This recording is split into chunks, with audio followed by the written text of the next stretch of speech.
You ask Tiger to solve.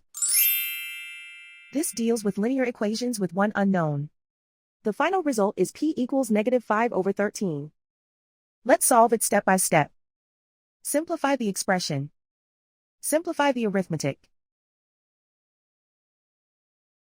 Group all constants on the right side of the equation. Subtract 10 from both sides. Simplify the arithmetic.